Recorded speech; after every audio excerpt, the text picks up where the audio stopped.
tawag doon? Yung mata? Spotlight. Para spotlight. Pagka spotlight kayo, maganda na pag-light. Opo. Ano pa siya i-live dito, no? Yan. Sabi siyang naliwanagan sa mata. At ano nangyari sa kanya? Siya ay, ano? Tama.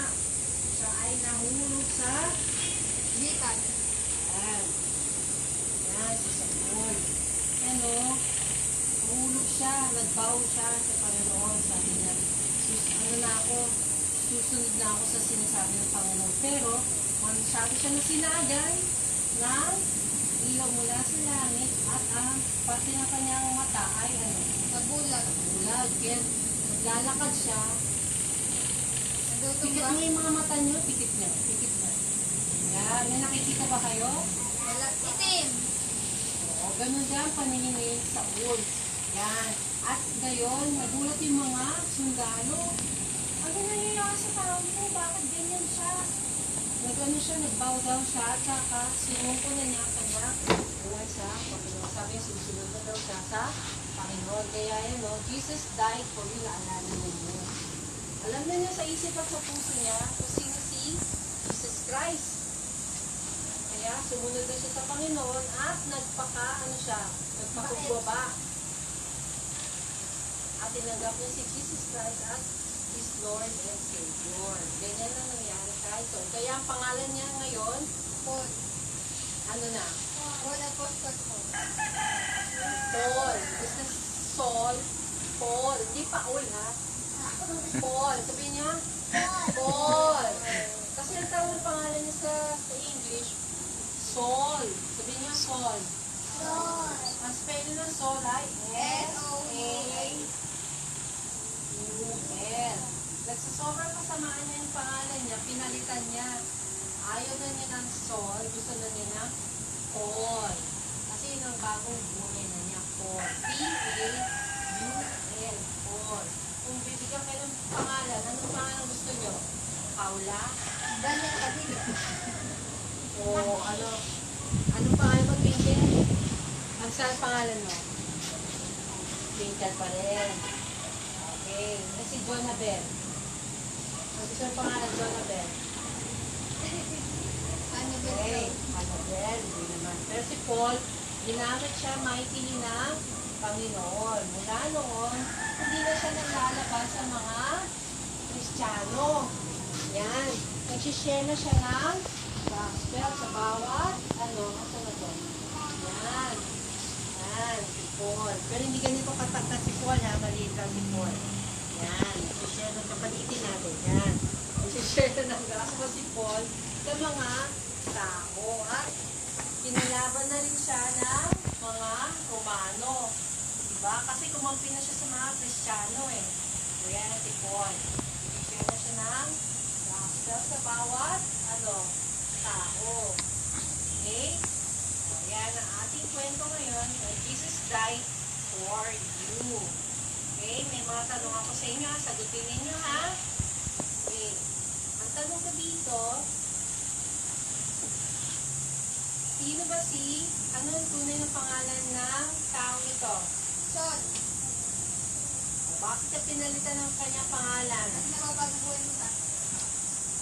Ay, iba naman, sumagot. Ano daw? Dahil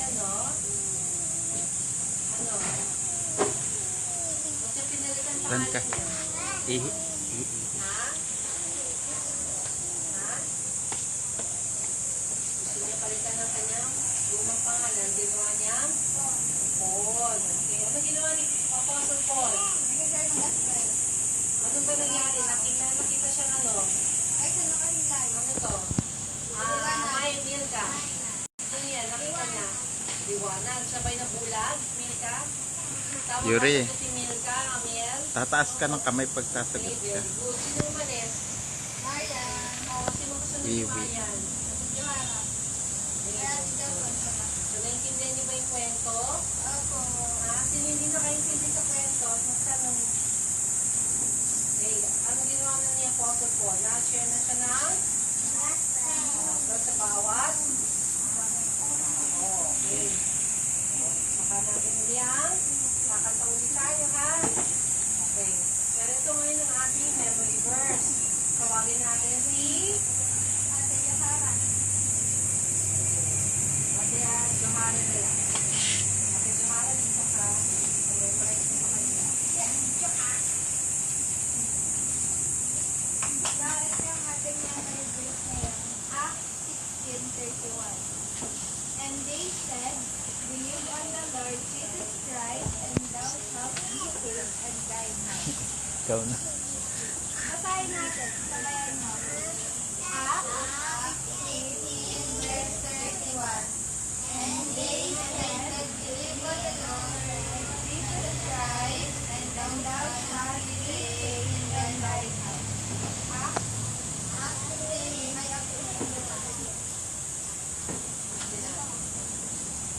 Sabay-sabay. ulit tayo, believe. Kasi may hindi nabasa. Basa kayo. Kasi, Ano, bakit nasa music? mag-iit.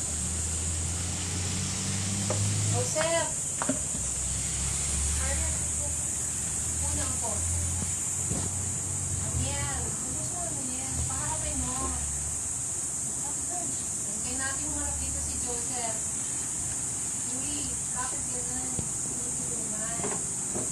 Yan.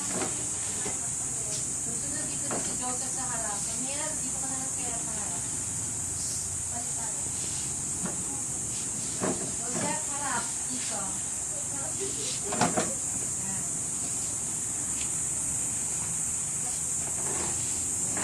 Okay, and they Ulitin natin. Acts 16, verse 31. And they said, believe on the Lord Jesus Christ, and thou shalt be saved and thy house. Acts 16, verse 31. Okay, isa. Basahin niyo. Ikaw.